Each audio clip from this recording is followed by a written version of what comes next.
Hey there, friends and enemies, Joper here again, and today I want to talk about the Void Heart Relic in Remnant 2, which in my opinion is one of the best relics in the entire game, but requires you to change up your playstyle just a little bit if you're used to using something like the Dragon Heart. Now, I'm going to go over where to find this, but first it has the effect on use reduces incoming damage by 50% for 4 seconds.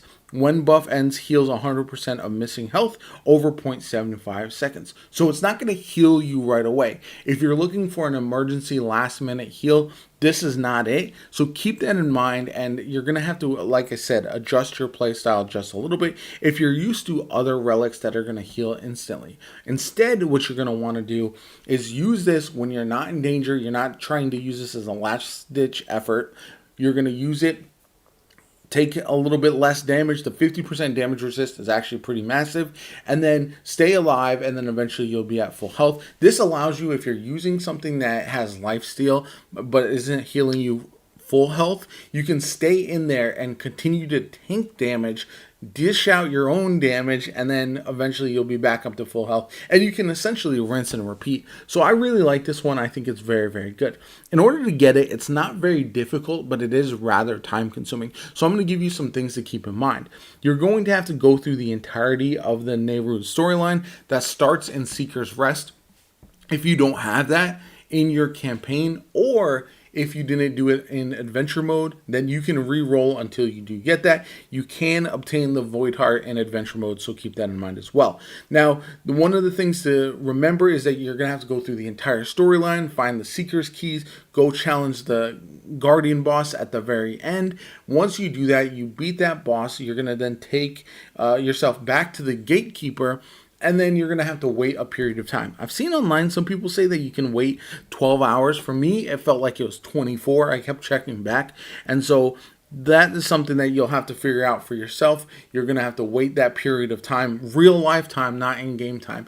And one of the biggest tips I would give somebody is finish everything you want to do on Nehrud, because once you get to this point, once you have Lepsis Tora active, you will no longer be able to explore Nehrud at all. And the other problem is that if you've cleared everything on Nehrud, say in your adventure mode, you're not going to be able to push forward and change your reroll your survivor or adventure mode, reroll your campaign or anything like that until you get Lepsis Tora, because then obviously all that time was for naught. So keep that in mind. It's just something I think people have been a little bit confused by, because once you get Lepsis Tora active, you're not going to be able to go back and do anything on Nehrud at all. But if you're doing this in adventure mode, which is what I did it and what I would highly recommend, you can complete the entirety of the storyline. You can search everything while you're waiting for that 24 hours, 12 hours, whatever the case may be, and then once it is active, you'll just re-roll your adventure mode once you do get the Void Heart.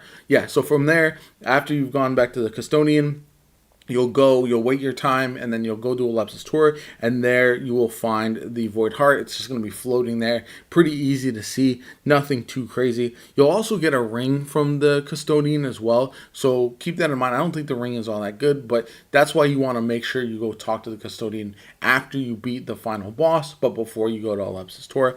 Anyway, that's everything I have for you today.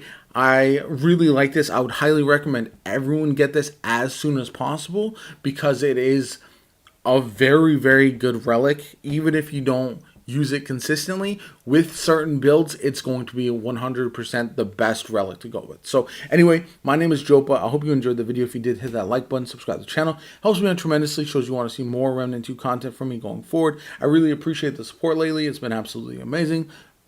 I hope you have a good one, and I'll catch you all later.